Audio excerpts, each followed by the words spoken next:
Well, welcome back, everybody, to the End of the Dugout show. Bill Harrington today being joined by one of the relievers for the Salem-Keizer Volcanoes, CJ Gettman. And CJ, thanks for joining us here today on the End of the Dugout show. I really appreciate it. Yeah, appreciate you guys having me. Yeah, definitely. Wanted to get off to a start here, talking a little bit about baseball before we get into our questions today. So the first thing I wanted to actually talk to you about is, how did you get into the game of baseball? Was it your parents' influence or something that you discovered on your own? It was a little bit of both. Family, like my grandpa was really big into baseball, and so me and my dad kind of just in the backyard. I didn't play t-ball.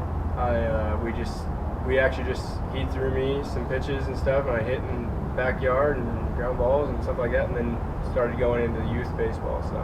So at what age do you think you started to realize, hey, I'm pretty good at this, I might be able to go to college with it? It became pretty much a dream to go to college, get college paid for, to go, play baseball I want to say when I was 13, probably around, like when you were playing youth all-stars and stuff like that. That was kind of the moment where it was like, this is what I want to do. One of the things I'm always impressed by with guys like yourself is at 13 years old to actually have the focus and the drive to take that path and go for it, because a lot of kids don't have somebody leading them in the right direction. Kids can just be going out there like this, and you're a person that actually had the drive and was able to think, hey, I can actually be good enough at this to actually take through college and then get into the professional ranks. What kind of mindset do you have to have in order to make sure you take that path? I mean, you got to be really focused, obviously. Yeah, you got to be focused.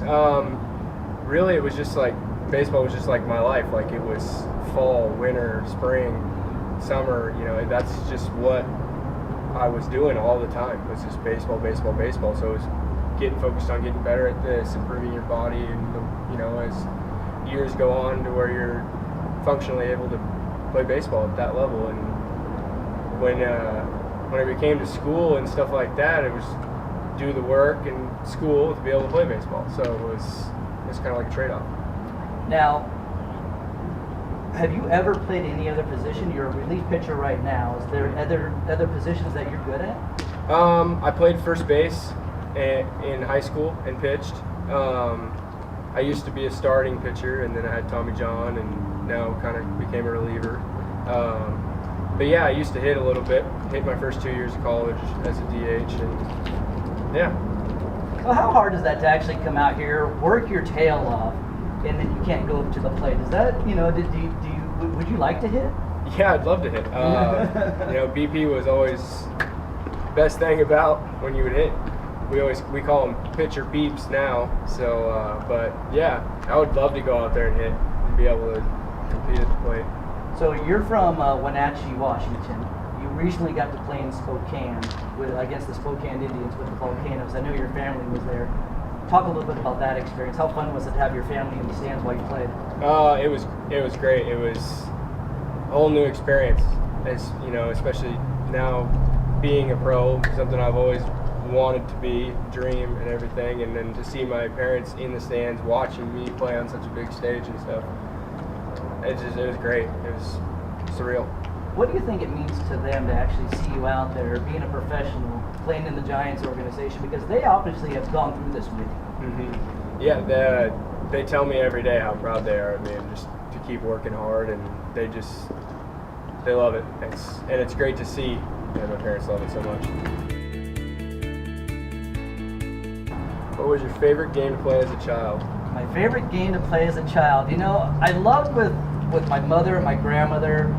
We used to play Yahtzee a lot, and that would be an absolute blast to be able to roll the dice and hear the shaker and then pop them down on the table, and you see what numbers you came up with. That was a really big game in our family. So glad you asked that one, and I'll pick one for you now. That's a good one. Which celebrity do people say you resemble? That is a tough one. Well, I guess this last college season, one of the players said that I looked like Thomas Rhett, a country singer, and he pulled up one of the pictures, and everybody on the bus was saying I looked exactly like him. So I guess that's kind of one of the highest ones that reminded me of me. That was pretty good. Can I tell you a quick story? Yeah, go ahead. Back when I was 18, 19, 20 years old, I was going to a broadcasting school, and I had a full head of hair at the time. And one of the girls I was in class with, she said, you look a lot like Tom Cruise. This is back in the early 90s, right? That's a pretty big compliment. Yeah. And I say, oh, thank you so much. She goes, oh, I don't think he's good looking. And I was crushed. Absolutely mortified. I was like, oh, okay, well, thanks. All right, I think it's your turn again. Okay. Would you rather be a great musician, artist, or athlete? Well, being in the position I'm in, I would absolutely love to be an athlete, but I'm going to take it a little bit of a different path because one of my other passions in life is listening to rock and roll music and going to concerts and seeing people up on stage. I think that'd be a great path to take, is actually be a musician, being able to perform to 30,000 people at a time in an arena. That'd be absolutely awesome for me. Yeah, that's... Let's go ahead and get one for you here. What would you like to try if you had no fear? So if you had no fear whatsoever, what would you do? If I had no fear, I would probably try skydiving. I mean, it's probably cliche, everybody says that, but yeah, I would probably try skydiving if I had no fear. Or parasailing, something to that effect where you're just going straight down to the ground and you have that rush. I would like to see those guys in those squirrel outfits that raise their arms and jump off the cliffs. Yeah. Oh man, that'd be amazing. It's crazy. Yeah, so go ahead, you got another one coming. Who's the best teacher you had? This is actually a thrill for me, and I'm glad you asked me this one because I actually had a teacher in high school. His name was Mr. Casagrande, and he just actually retired in the spring. And when I was home back in my hometown of Roseville, California, I actually got to start being a substitute teacher because I was working baseball, and when I'd go home, I'd work as a substitute teacher. Well, I reconnected with Mr. Casagrande, and he started using me as his personal substitute teacher. Okay. And that was an absolute thrill because he was my favorite teacher growing up through high school. Yeah. So that was pretty neat. So last one here for CJ Gettman. Let's see. Have you ever had an experience that led you to believe in angels or ghosts?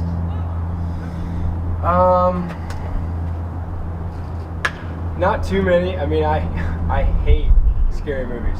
I don't like scary movies one bit. I don't see the thrill in getting scared to watch a movie. I would rather watch a funny movie. But if I had to say something made me kind of believe in that, would be that the movie that has the Ouija board in it. That one kind of freaks me out a little bit. I'm kind of scared to play that game if we ever tried it. You don't want to listen to Coast to Coast at night on the radio with George Norrie. Don't listen to that. That'll scare you a little bit too. That's CJ Gettman. We got to know him a little bit on the In the Dugout show. CJ, thanks so much for being with us. Thank you very much. All right.